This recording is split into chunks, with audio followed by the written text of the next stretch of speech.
Welcome back to Inside Voices, a teacher podcast by teachers for teachers, where we discuss all things education. I'm your host, Laura. And I'm David. And remember that in here, we use our inside voices.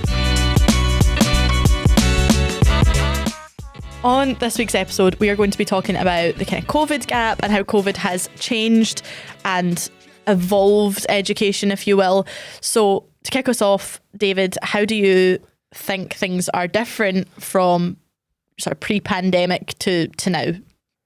This is quite a difficult question for us to answer because we only taught for like 6 months before the pandemic. So for me, it's different because a lot of the things that we do now have adapted from the pandemic in terms of technology. I think that's probably the biggest way teaching has evolved. A lot more things are done online. There's also, I feel, a little bit of a view shift from the public in terms of the view towards education. Mm-hmm. So I think I saw something in the news recently about teachers parents not being as bothered about keeping their children off school. Because it's not as... they're like, it's not as important. They've just had 2 years off, or they've just had 2 lockdowns and they've been off and they seem fine. So I'm just going to keep them off for 2 weeks. Home education rates have gone up since COVID as well. A lot. They've really spiked. Yeah. So I think generally for me, my day-to-day teaching, technology has changed and been introduced, and ways I teach are different. Yep. But also the kind of view towards teaching is different. And I suppose as well, we're seeing a lot of gaps in learning that we're trying to plug like all over the place. You feel like you've got your kind of like, it's like Tom and Jerry where they're trying to like plug all the water coming out of the wall. But yeah, I think that's kind of where I'm at. Absolutely. I mean, COVID has changed education, not just from our experience, but the stats tell us the same. I mean, you mentioned technology, the ed tech world, the ed tech sort of, what would you call it? Of which we are a partner. We are part of the ed tech community. The ed tech side of things has gone, or the ed tech industry, I should say, has gone from $12.8 billion industry in 2020, and it's predicted to be an $81 billion industry by 2030, which really isn't... What can we invent? How do we get a slice of that pie? I know we're sitting here, it's 2024, but in the grand scheme of things, 2030 is not that long from now. It's not that, especially industry wise, if you're thinking industry level globally. Yeah, that's like a 6 times jump. A massive difference. And you'll notice it in your everyday practice. The first thing that jumps to my mind is homework. We used to give out homework with jotters and paper, and we'd mark it, it'd come back in, we'd tick it every day, every day. No, definitely not every day.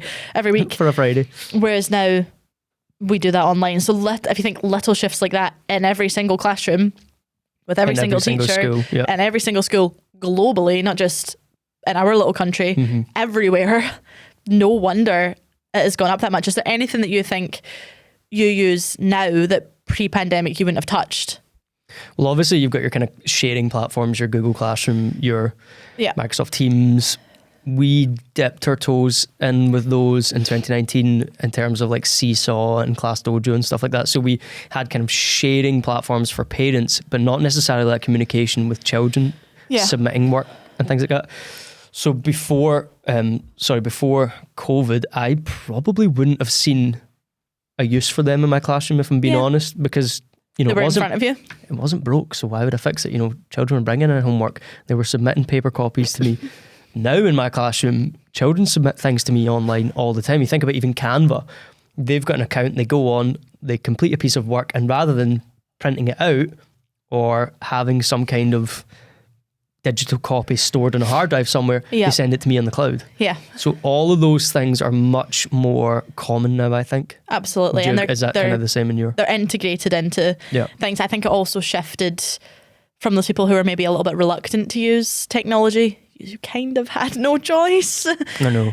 In the lockdown, you didn't have a say. Remember live lessons? I remember having to record the lessons. I mean, it's funny because now I'm on camera right now and I'm on camera on TikTok. Like, that's a side hustle job. I guess you could say it's a second job now for me. But when I was doing it and I was doing the little, it was preparing me for what was to come. But no, I actually look back and think those years definitely did prepare me for this a little bit. Yeah. Because I had to record.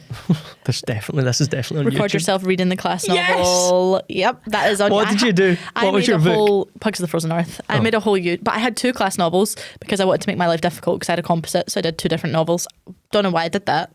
Why did you do that? I don't know. I think it was hard to show differentiation to parents who maybe wouldn't see it. So I was like, I have to do 2 different things, so it's very clear. Yeah.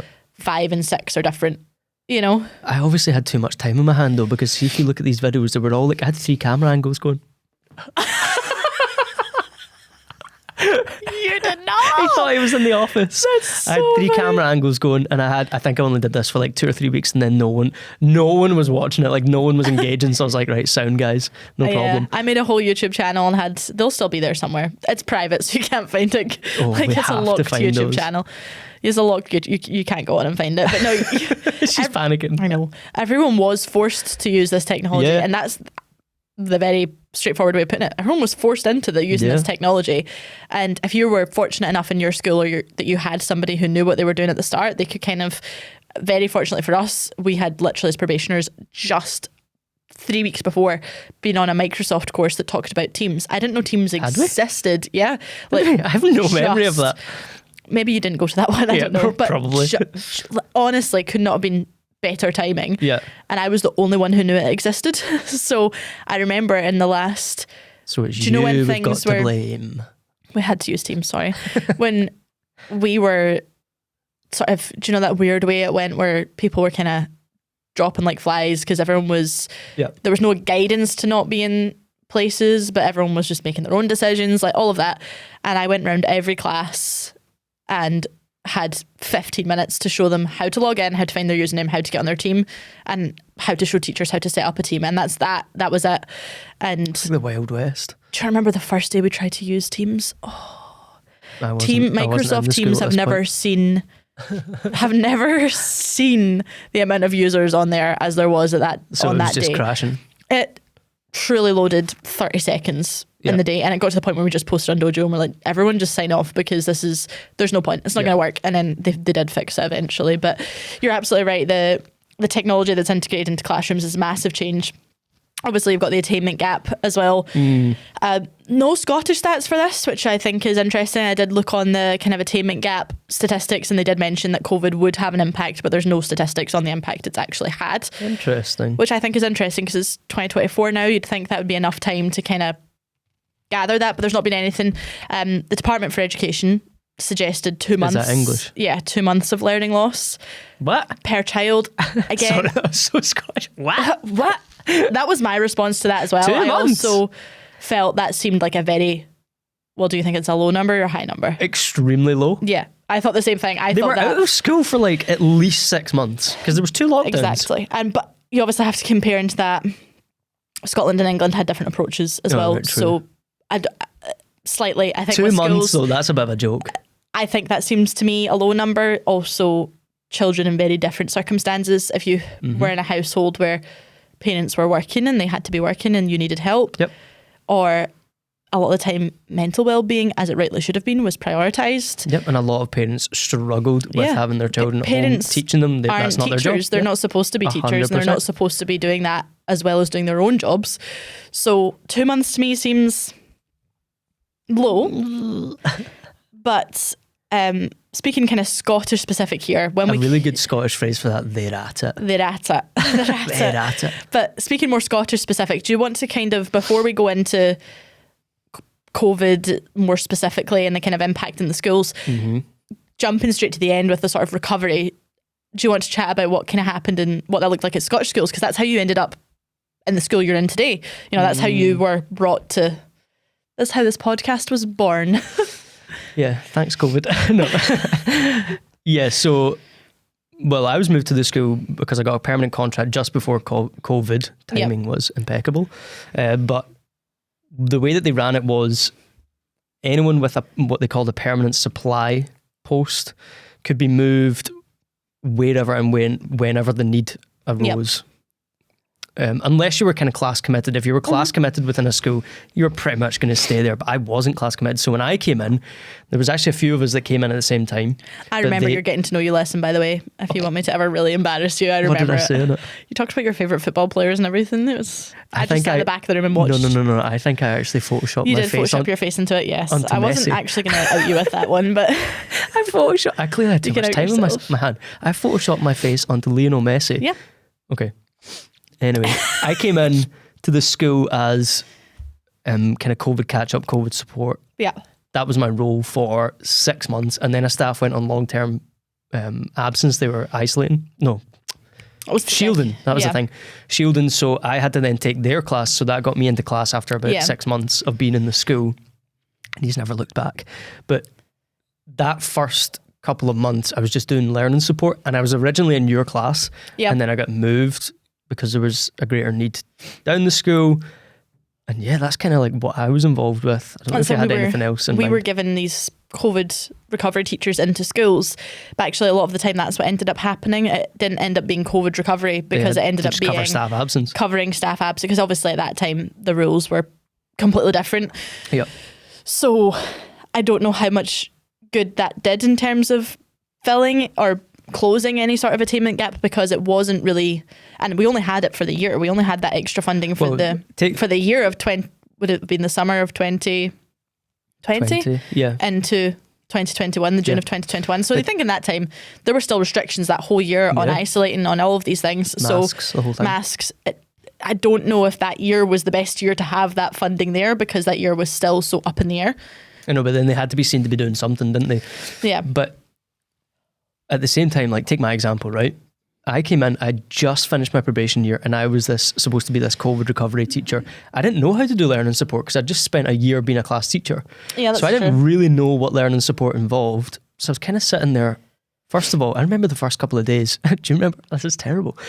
The first couple of days in your class or across the base, I was like, what do I actually do here? But I didn't know how to co-teach either. I didn't know how to utilise the support because, again, I just finished my probation year and also hadn't taught because I'd been at home. So I didn't actually know how to utilise that. 100%. So then there was probably quite a lot of teachers in my position that didn't know how to do that job, etc., etc. So it probably wasn't the best. I don't know, like, what would you do differently? How could you... Because you had to do something, you know? Yeah. But then that year there was another winter lockdown, so it was like... Yeah. And then, so when I was, from my perspective, when I came the January, to what was it, mid-February or early March maybe? All math morphs into one for me. I know, it was the worst. That was the worst lockdown. The first one, everyone was like, ooh. And then the second one, that was the worst one because it was January. Oh, nobody likes January as is, I know. And basically what we set up then was hubs within each school rather than like hubs within the big schools. Yeah. So in our school, children there were could more come places in. And things. Yeah, there's maybe 25 or something. I think there was only 25 to 30 children across the school that came in if their parents were key workers or NHS kind of jobs, that kind of thing. So I got that role because I wasn't class committed. Yeah. I loved those months. Can I just tell you, that was the best ever because I came in and I had 4 to 7 and about 25 kids. The work was posted online for them, all doing different things. I got to know those children so well. And it probably served you well for now that you kind of knew those children going through the school. We had the best time. Like, they would come to me and ask questions. It wasn't babysitting, but it was like, you couldn't actually get near the kids. So you had to keep 2 meters. Yeah. So you couldn't really give much support, but you could give what you could. Like, we had so much fun. Like, we did so much exercise. We were outside all the time. They got their tasks done and then they got to play a lot. Like, I remember taking in my book. I read 1984 that year, in those months, because with the children we did, guided reading, but we were just all reading at the same time. Yeah. I got to read my book. There wasn't the pressure. Like, it was so chill. I loved it. Couldn't have been in the house. Everyone else was in the house. Yeah, and I think couldn't have done it. That's where a lot of the focus on the kind of mental well-being came from. I don't know if you have noticed, but I think in schools since and still now, 3 years on, 2 years on, there's a far larger focus on mental well-being and mental health in children, which previously I wouldn't really say. Definitely we would do health and well-being, but it would never be referred to as children's mental health. And rightly so, it was identified during COVID that the mental health of children, the mental well-being of children, the mental health of everybody was really important. But I think now would you say that we still have more of a focus on that mental health aspect of children? It's not just, like you said, how to make a friend. It's not well-being as such. It's deeper than that. Definitely, but with different perspective, because obviously you're out of the pandemic thing, you know, and so when you are doing those lessons, it's, you know, it's not as specific towards that event, and you don't want to keep going on about it, you know. It's like 4 years ago, but there's definitely a bigger shift towards that 100%. An understanding of it. In terms of the health and well-being, yeah. And I think there's an interesting thing that I was looking at, an interesting sort of studies that I was looking into this. There's something called the COVID pause.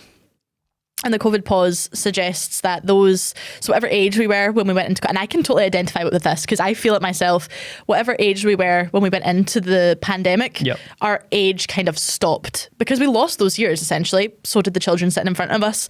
And whilst we were physically getting older, those 2-3 years that we lost, or those 2 years that we lost, we paused in the age that we were. So I'm 26, but actually I feel like I'm still 24 because I've lost those 2 years. So this COVID pause suggests that people's age kind of stopped in that time.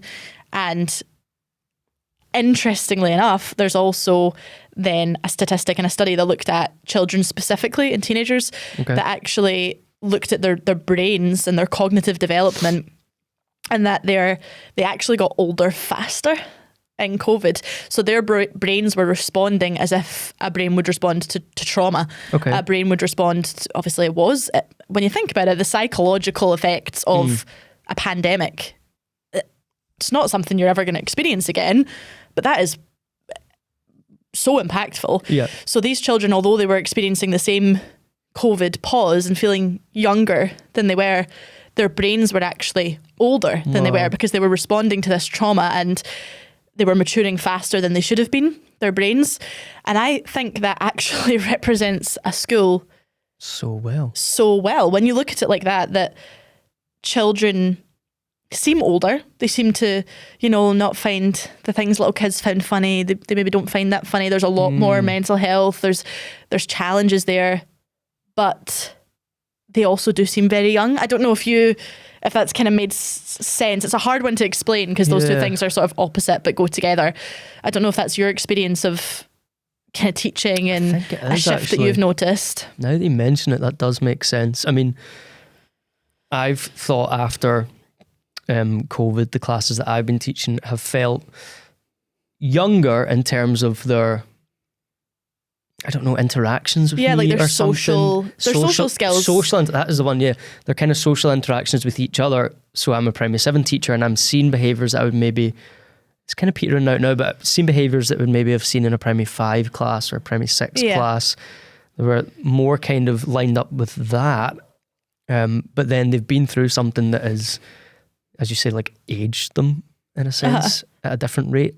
That's so it's like really almost weird kind of, if you think about it, they're sort of, their cognitive development is battling there because you still feel 2 years younger than you are, but your brain is older than you are, which I think just when I heard that, it sort of clicked for me that I thought, you know what, you're right, like the social skills of being able to sort of interact and handle general fallouts that happen when you're children is very, I find to be very different. And that was only me being involved in a couple of years, of teaching beforehand with being a student and being in a school. But also I found that in the years before, you could still say these children are children of their age, and I feel like they're children of their age. Whereas now if I play like a silly song, and I'm teaching primary 4, and I say, I love a little song sometimes at the end to learn, it's really silly, just let yourself go. I still find a lot of children really self-conscious. They're kind of reticent, you wouldn't have thought about in a primary 4. You wouldn't have thought about that. That wouldn't have crossed a lot of people's minds in a primary 4, that they'd be really self-aware of, oh no, I'm too cool to do a silly song, like I don't want to do that, but they are still very young. So it's one of those things.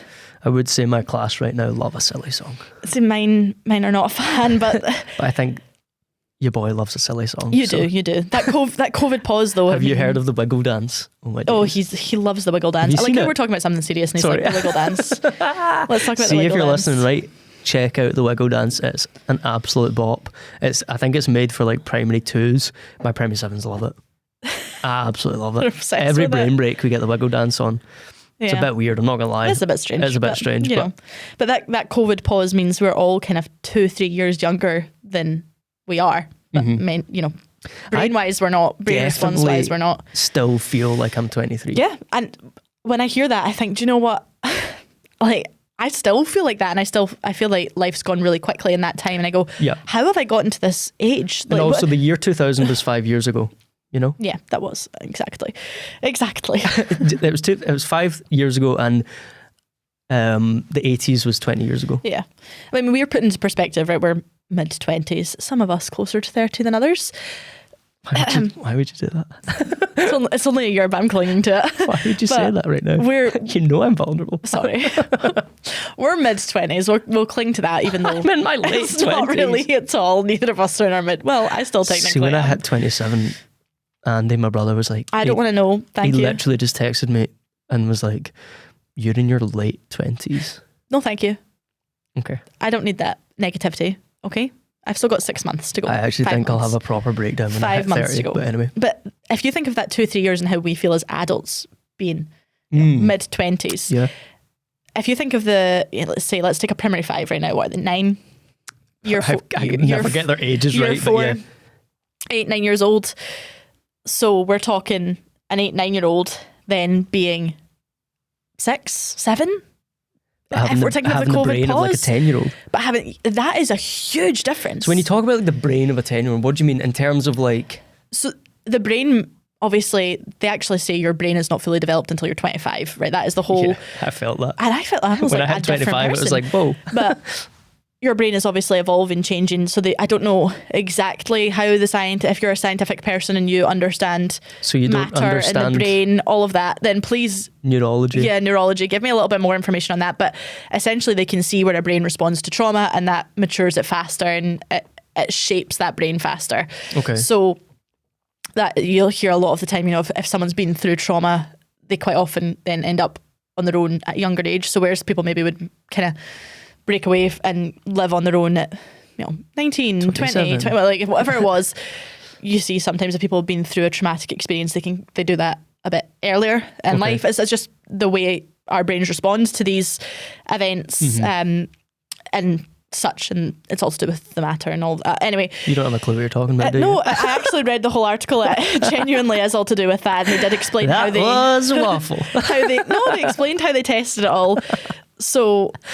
These just kidding. It's like they're playing catch up with their brain almost. So it's very difficult to try and comprehend, but also think of the foundations of learning that are lost in that. Yeah, like when you're talking about the COVID pause, the real life implications of the COVID pause in the classroom, not so much academic, because a lot of children were learning from home, and children are really good at adapting. Very resilient, yeah. Very resilient. Hello. Very resilient. Much more resilient than we give them credit for. So in terms of academics and things, yeah, maybe 2 months is more realistic in terms of academics, but actually the big losses for me were the social interactions that these children have missed. Oh yeah. Really simple things. We were talking earlier, a P7 prom, a P7 or residential, or year 6, a residential experience, going to a Halloween disco, packing up at the end of the day, that whole hustle and bustle, group work with other children, those things that they're missing are vital for a child's Absolutely. Integration into society. And so what you're seeing a lot of people complaining about on social media about Gen Alpha is, there's a lack of manners, respect. These children were inside for 6 months. Yeah. Why do you think they've got a lack of manners at times? Why do you think there's a lack of politeness? Because you hear it all the time as well from parents that, they're not like that at home, and not necessarily like if you say, they're so mannerable.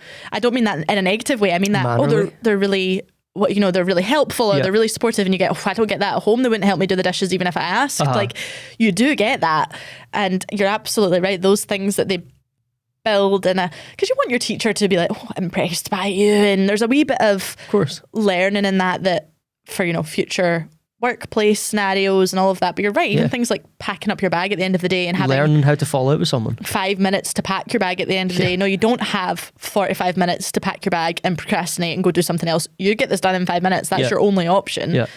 those, and I think you're right, that is a lot of what people are saying about Gen Alpha, is the whole respect, like, you know, even something like please and thank you, or asking to do something, this is boring, I don't want to do this. Yeah.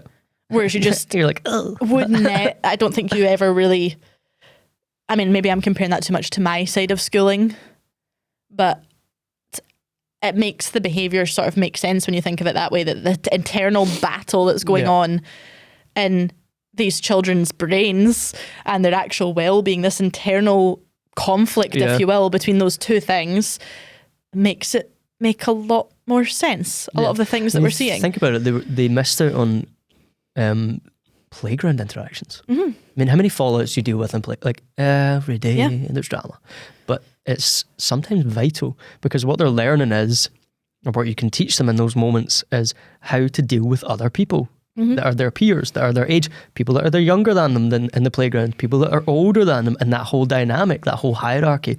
And you miss that when you stay inside. It's not the same online, you don't get it. And so they had to learn to exist online for a while, but didn't have those interactions with peers. And whilst we can see, oh, you know, children are resilient, all this thing, and maybe paper over the cracks a little bit, that's got to have an impact on them. I think also when you're saying like online, we totally shifted people's understanding of education in terms of what you could do online, you can learn online. So, you know, we spent all that time online, and then they came back and we said, oh, you shouldn't spend all your time online. Yeah. Okay, but even I'm like that, you know, I'm not going to go and sit and read something to figure out how to do it. I'm going to go on TikTok and I'm going to watch a 30-second video. We were talking about this before I came in.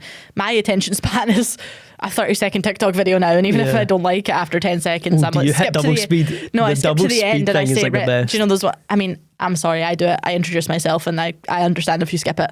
But when people do that, I just skip that part and then I watch the bit I want to watch. But we can't then flip it and say, no, you can't be online because you can't spend all your time online. You need to go outside. You need to get fresh air. You need to do all of this, when they spent 2 years learning online. Yeah. So those things don't almost go together. So maybe that undermines it a little bit. Potentially, yeah. Yeah, I'm the same. See on TikTok, right? There's this thing that you can do where you hold down the left side. Double speed. And it plays it in double speed. The amount of videos I find myself doing that, I'm like, that is terrible. Just if you're a fan. I listen to all my WhatsApp voice notes on double speed, to be fair. So do I, which I think's hilarious. Yeah, did you see that TikTok? This is so random. Did you see that TikTok the other day? And it was like me listening to my friends' 10-minute voice notes as if it's a podcast. And they're like doing their washing. Yeah. I thought that was so funny. It's I think with the COVID pause, gap, whatever you want to call it, how many years are we going to be chasing this? Because if you think about the children who are coming into primary one, they still experience that loss of nursery. Yeah, a couple more years, I think. So you're still chasing that. Do you... I always think about it in terms of like foundational knowledge as well. Do you think there's sort of gaps in that foundational knowledge? So maybe your phonics, your basic number sense, like all of those things that... I don't know if I see as much of that because I'm in primary 7. And yours were maybe a bit older by the time you got... Yeah, and they've also had a couple more years back in school. So I'm not seeing as much of that where other teachers are seeing it down the school. What I am seeing is general knowledge. Oh my goodness. A big shift. Yeah. Like in terms of, like, you'd never expect a child to know, you know, the things that you would know as an adult in terms of general knowledge about the world, obviously. But I've definitely seen a difference before in the classes that I had before and the classes that I have had after. Maybe it's just because they're not experienced. They've not experienced as much of the world and things like that. Or maybe they've been in a kind of echo chamber of their own family situation for so long, or their own friend group, rather than experiencing a wider community. But some of the general knowledge, I would say that's been the biggest hit I've noticed, because I'm up the school. Yeah, I think I see that as well, but for me that's the foundational sort of knowledge that you see a real gap in, things you maybe wouldn't have expected. But again, it circles back to parents aren't... Circle back, you've not said that in so long.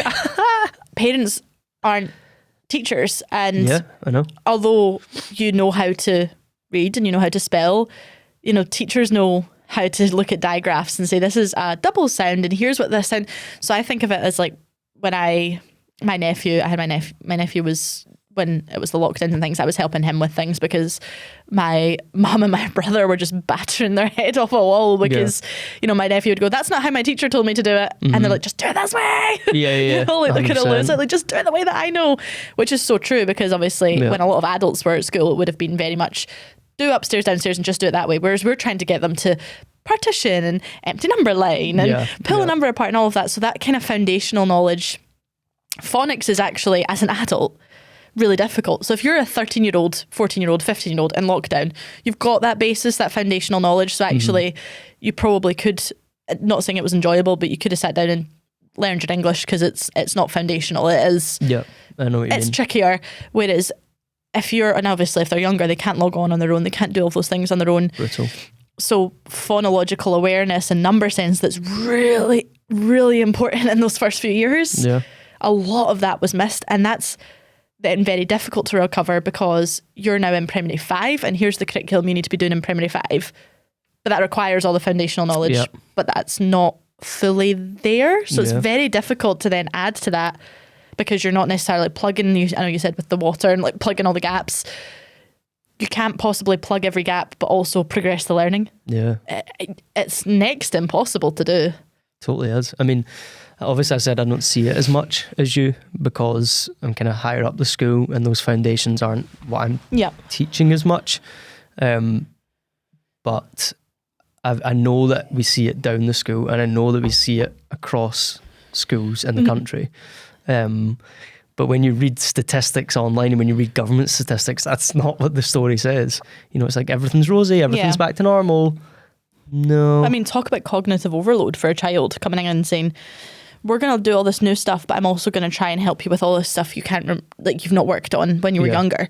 So that, I mean, I don't have the brain capacity for that.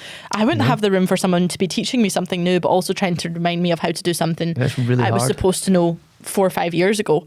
You know, it's very challenging to do, but the curriculum is still progressing. That's, I'm thinking back to that sort of time we had those cover teachers in. That's still required if we're going to plug those gaps. I mean, I would say that since COVID, our curriculum in the years, maybe this year's kind of more back to normal, but I would say in the last 2 years at least, we have had a stripped back curriculum. And focused mainly on numeracy, literacy and health and wellbeing with the additional areas not as focused on, still focused on, but not as focused on in previous years. I know what you mean, So it has been a much more recovery curriculum type thing. But even still, like even with that, it's still been tricky it's definitely challenging. You want to give kids a good experience of school as well. You don't want to just be like every day you're coming in and you're doing maths. Absolutely. All day, because we have gaps to fill. You know, they would just be totally turned off of school if we did that. So. If you've been enjoying listening to the podcast, please leave a 5-star positive review wherever you listen. It's time for Listener Voices, where we hear from you, our listeners. We reached out to the listeners on different social media platforms to kind of see your thoughts on how COVID has shifted and changed education, because obviously we are looking from a perspective of same area, same council, same school. So it's very similar for both of us. Someone has said this, and I think this is really interesting. Parent and teacher relationships. Parents approach the teacher more often with use of apps such as Seesaw and Dojo, so communication has improved. And I would say that's, as a teacher, I communicate way more with parents now than I did. Do you? Because although before it would be a Dojo post, a Dojo story, now I think, you know, if someone's not feeling great, I get a message in the morning saying, oh, they're not feeling very well, so they might complain of XYZ, just let me know. And you've got that vibes. Sort of, maybe, you've got that sort of instantaneous information. You were saying about homework online. The children, it's 3:30 and they've gone home, but they're stuck on their homework. And they ask you questions. That instantaneous communication that you can get from a parent or a child, I guess you could kind of say that's a good and a bad thing, because you got to put limits on that. You might, I mean, Dojo's really good for this because Dojo has got quiet hours, I think it's called. I've got it on, so after, like, you can set it, but I think mine is on from like 4 or something, or maybe 3:30 up until the next day. You can set the hours that you don't get any notifications. And this is not an advert for Dojo. No, it's not. If you want to sponsor us, you know how to get in touch. But obviously I like to have them on my phone during the day because Yeah. it's sometimes just quicker to reply on your phone than it is to go and get a laptop, or especially our laptops. But that communication could go either way, because obviously it's great. I much prefer having face-to-face meetings and being able to speak to people. It's always But there's risky also putting some stuff in things that are writing. just a quick message that don't actually need a whole wait till the end of the day, I'll phone you. And then there's just things that don't need that. That a quick message is actually probably better for the parents, because they don't want to wait till the end of the day and phone and talk through it all. And also quicker for us and probably easier for us, because it doesn't need a big conversation. It might just be like, they've forgotten their homework today, please excuse them. That's fine. It doesn't need to be a phone call at the end to say, oh, they've forgotten, do you know, all those things. But also totally. Time saver. I think sometimes there can be things that when you're communicating are not appropriate for a message. That are maybe better suited to a phone call. So it's very difficult, I would say, because there's definitely benefits, but there's also sort of negative sides. Like a message at maybe midnight. Not saying I've not had that, but I know there's teachers out there that'll say, I've had a parent like message me at midnight and the notification's woken me up or something, or it's a big long message and it's kept me up at night, you know. Yeah. Very thankful that I've never had that, but it does happen. So there's sort of two sides to that story. Yeah, I must give off bad vibes. I don't really get that many messages. He's unapproachable. I think as well with my class being older, they just do it. Yeah, that's true. They can tell when you. I've got like an announcement or something, I just tell my class and they do They can tell you themselves, yeah. Yeah. Like I'm like, right, remember to bring in your PE kit tomorrow, or remember that we're doing this tomorrow, and they just do it. Yeah. It's amazing. Because they're, I guess so. They're almost in high school. So, okay, I've got one here. Ways that COVID has changed our teaching. This is kind of something that we spoke about. More children are less able to communicate with each other properly and nicely. Yeah. I think about the way and then there's one here, I think it's changed the attitude of students in the classroom, especially younger children. If it's boring, I don't want to do it, because that was probably the case. I mean, some things are boring. Sorry, you can't really jazz up. I know. I can't really jazz up long multiplication much more. Like, that's what we're doing. Sorry, guys. But yeah, verb tenses are not the most exciting thing in the world. I think about how I interacted with my brother when I was a kid. There's no way I would have interacted with anyone in my class like that. But if you've got siblings at home, the way you interact with them isn't the same as the way you'd interact with any classmates. So so there's been a kind of a gap there in terms of understanding when to be appropriate in your behaviour. And different approaches to things, because obviously in your family, a lot of your values and views and visions are the same. That's just the way a family works. Whereas when you come into class and there's people who are maybe more opinionated, willing to share that, how do you agree to disagree respectfully? How do you do it's definitely something you see a lot more of. And we've kind of had this theme the whole way through this, but cognitive development is extremely difficult to recover, and we've spoken about how it's maybe not just academics, it's sort of everything else in between. But a study in Austria tested a range of, they call it the third grade, so primary 4 levels. Can you just say she came booked and busy with the studies this week? She did. She's been doing her research. Didn't want to just make this one up. I felt like I needed some sort of stats. But a study in Austria, there was about 100 children involved, mixture of kind of socioeconomic backgrounds, schools that were in the middle of Vienna and in schools that were all over the place. So there were the rural schools, a real mixture of everything. And it looked at children between September 2020 and June 2021. And they gave these children a test. Now, in Austria at this point, there were 3 hard lockdowns in Austria in that range of time. So similar to us. But when I'm talking hard lockdowns, there where those lockdowns were like very much zero tolerance. Like, you weren't allowed to do anything. Obviously, places locked down differently, but very much hard lockdowns over there. And it was a cognitive test, so it was like you were talking about, kind of not general knowledge, but your like IQ thing. Yeah, like your reasoning, and your logic. Right. So it wasn't necessarily what's 4 times 4. You know, it wasn't content based. It was cognitive development testing. And between September 2020 and June 2021, there was no progress in most of the children in cognitive development. So it showed a pause in cognitive development and reasoning with the majority of the children that took that survey on. And that said was a range of people who had working parents who were still dedicating the time. Yeah. But cognitive development, I guess, comes out with academics. Do you think that that's something that we're able to recover? Wow. I don't think that'll be as big in the UK. Possibly not. No, it possibly is. Maybe the kind of structure of going into lockdown and coming out of lockdown and going in and out.